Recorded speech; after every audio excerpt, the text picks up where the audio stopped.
Hello friends, இப்போ நம்ம சேனலில் கருஞ்சீரகத்தை பற்றி பார்க்க போகிறோம். இந்த வீடியோ ரொம்ப எல்லாருக்குமே வந்து யூஸ்ஃபுல்லாக இருக்கும். கருஞ்சீரகம் பார்த்திங்கன்னா நிறைய பேருக்கு எப்படி யூஸ் பண்ணுறது அப்படின்னு தான் தெரியலை. அதனால் இதை சாப்பிட்லாமா வேண்டாமா, சைட் எஃபெக்ட் ஆகுமா அப்படின்னு பயப்படுறாங்க. அதனால நாங்கள் வந்து இதை எப்படிலாம் பயன்படுத்திகிட்டு இருக்கோம் அப்படின்னு தான் உங்களோட நான் இந்த வீடியோவில் ஷேர் பண்ணிக்க போகிறேன். இந்த வீடியோ வந்து எல்லாருக்குமே யூஸ்ஃபுல்லாக இருக்கும். இந்த கருஞ்சீரகம் பார்த்திங்கன்னா சின்னவங்கள்லேருந்து பெரியவங்க வரையும் எல்லாருமே எடுத்துக்கலாம். A to Z எல்லா நோய்க்குமே வந்து இதில் தீர்வு இருக்குது. A to Z எல்லா நோய்க்கும் அப்படின்னா மரணத்தை தவிர எல்லா நோய்க்குமே வந்து இதில் நிவாரணம் இருக்குது.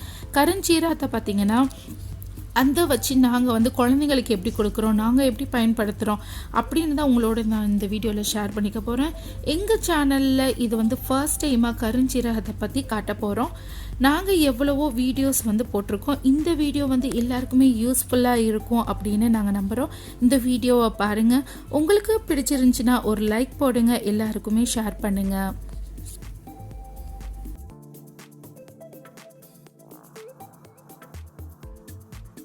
கருஞ்சீரகத்தை வாங்கினதோடு இந்த மாதிரி பிளேட்டில் வந்து நல்லா கொட்டிட்டு அதில் வந்து சின்ன சின்ன கல் தூசியோ எல்லாம் பார்த்திங்கன்னா குச்சி மாதிரிலாம் இருக்கும், வேறு சில விதைகள்லாம் இருக்கும்.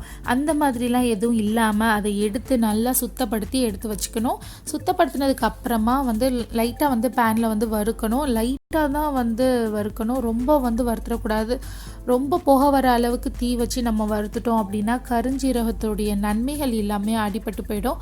அதனால லைட்டாக வறுத்து எடுத்துக்கோங்க, ரொம்ப வறுக்கக்கூடாது. அதாவது லைட்டாக சூடு ஏறுற அளவுக்கு அதை வறுத்தா போதும்.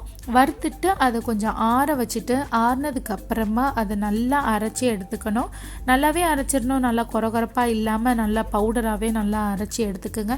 இந்த மாதிரி அரைச்சி நம்ம பாக்ஸில் வந்து போட்டு வச்சிட்டோம் அப்படின்னா நம்மளுக்கு ரொம்ப யூஸ்ஃபுல்லாக இருக்கும். தேவைப்படும் போதெல்லாம் அதை எடுத்து நம்ம பயன்படுத்திக்கலாம். ஃபஸ்ட்டு வந்து நம்ம ஸ்கின்னில் வந்து பார்த்திங்கன்னா டக்குன்னு ஒரு நம்ம ஸ்கின்னில் ஏதோ கடித்த மாதிரியோ அரிப்போ இல்லை தோல்வியாதியோ இல்லை மற்ற ஏதாவது ஒரு இன்ஃபெக்ஷன் நம்ம ஸ்கின்னில் வந்துச்சு அப்படின்னா நம்ம உடனே வந்து இந்த கருஞ்சீரக பவுடரில் வந்து தண்ணியை கொஞ்சமாக ஆட் பண்ணி அதை ஒரு பேஸ்ட் மாதிரி ஆக்கி அந்த இடத்துல நம்ம அப்ளை பண்ணி வந்தோம் அப்படின்னா நல்ல ஒரு ரிசல்ட் கிடைக்கும். ஸ்கின்னில் மட்டும் இல்லைங்க, நம்ம ஃபேஸில் கூட வந்து முகப்பருவோ இல்லை கரும்புள்ளி இந்த மாதிரி ஏதாவது வந்துச்சுன்னா அதில் வந்து கொஞ்சமாக பாலை ஆட் பண்ணி அந்த இடத்துல அப்ளை பண்ணி வந்தோம்னா நல்ல ரிசல்ட் கிடைக்கும். அடுத்தது வந்து கருஞ்சீரகத்தை வச்சு நான் குழந்தைங்களுக்கு எப்படி கொடுக்குறேன் அப்படின்னு உங்களோட நான் ஷேர் பண்ணிக்கிறேன். கருஞ்சீரகம் இந்த பவுடரை வச்சு நான் குழந்தைங்களுக்கு எப்படி கொடுக்குறேன் அப்படின்னா காலையில் வந்து வெறும் வயிற்றில் வந்து ஒரு 1/2 ஸ்பூன் அளவுக்கு கருஞ்சீரகம் எடுத்துக்கிடுவேன். அதோடையே பார்த்திங்கன்னா ஒரு 1/2 ஸ்பூன் அளவுக்கு ஹனி மிக்ஸ் பண்ணிடுவேன். இந்த மாதிரி ரெண்டையும் நல்லா மிக்ஸ் பண்ணி எந்த கட்டியும் இல்லாமல் மிக்ஸ் பண்ணிவிட்டு பார்த்திங்கன்னா கொஞ்சம் திக்காக இருக்கும். அதனால் நான் கொஞ்சமாக வந்து வாட்டர் ஆட் பண்ணுவேன். ஒரு 5 ட்ராப் அளவு தான் நான் வந்து வாட்டர் ஆட் பண்ணுவேன். அது கொஞ்சம் லிக்விடாக பிள்ளைங்களுக்கு வந்து குடிக்கிறதுக்கு வந்து வசதியாக இருக்கும். அதனால் ரொம்ப வந்து நம்ம தண்ணி ஆட் பண்ணிடக்கூடாது. நான் லைட்டாக தான் ஆட் பண்ணுறேன்.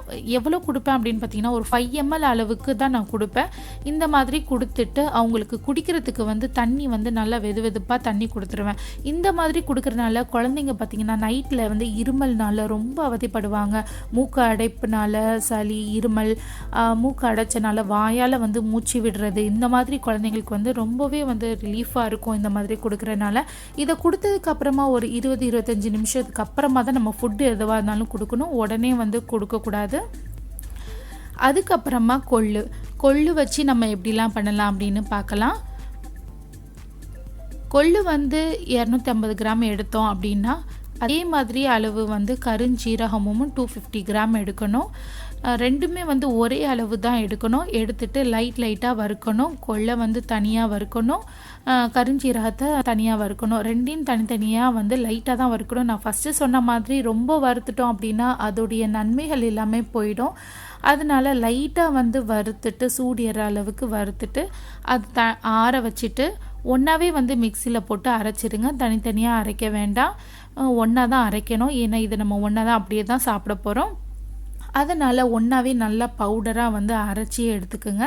இதை காலையில் வந்து வெறும் வயிற்றில் வந்து ஒரு 1/2 ஸ்பூன் தண்ணியில் சுடு தண்ணியில் வந்து கலந்துட்டு நம்ம குடிச்சு வந்தோம் அப்படின்னா உடம்பு வந்து நல்லா வந்து வெயிட் லாஸ் ஆகும். யாருக்கு வந்து உடம்பை இளைக்கணும் அப்படின்னு ஆசைப்படுறாங்களோ அவங்களுக்கு இது யூஸ்ஃபுல்லாக இருக்கும். இதை வந்து நம்ம டைரெக்டாக தண்ணியில் வந்து சாப்பிட்றதுனால கொஞ்சம் கஷ்டமாக இருக்குது அப்படின்னா டைரெக்டாக கூட நம்ம ஒரு 1/2 ஸ்பூன் வந்து டைரெக்டாக எடுத்துட்டு அதுக்கப்புறமா தண்ணி வந்து சூடாக தண்ணி குடிக்கணும். இந்த மாதிரி கொள்ளு வந்து பார்த்திங்கன்னா நார்மலாகவே வெயிட் லாஸ்க்கு வந்துட்டு யூஸ் பண்ணுவாங்க.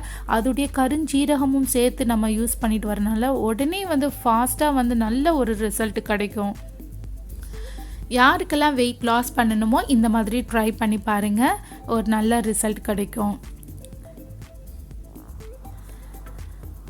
அதுக்கப்புறமா கருஞ்சீரகத்தை வந்து நம்ம ரெடி பண்ணி வச்சுக்கிட்டோம் அப்படின்னா நம்ம ஸ்கின் வந்து ட்ரை ஆச்சு அப்படின்னா அந்த ஸ்கின்னுக்கு வந்துட்டு சோப்பு வந்து யூஸ் பண்ணக்கூடாது அப்படின்னு சொல்லிடுவாங்க. அப்போது வந்து இதை தண்ணியில் வந்து இது பண்ணி மிக்ஸ் பண்ணிவிட்டு நம்ம உடம்புலாம் தேய்ச்சி குளித்தோம் அப்படின்னா நல்லா ஷைனிங்காக ட்ரை இல்லாமல் இருக்கும்.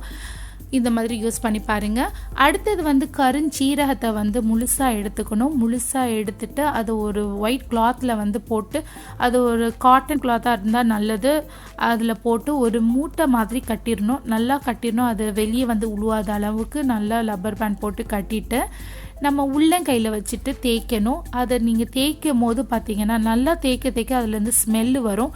அந்த ஸ்மெல்லை வந்து நம்ம உறிஞ்சிக்கணும். அது மாதிரி உறிஞ்சி பண்ணோம் அப்படின்னா மூக்கு ஓடுறது, மூக்கு அடைப்பு இந்த மாதிரி இருக்கிறவங்களுக்கு வந்து நல்ல ஒரு ரிலீஃபாக இருக்கும். குழந்தைங்கள்லேருந்து பெரியவங்க வரை இந்த மாதிரி பண்ணிக்கலாம்.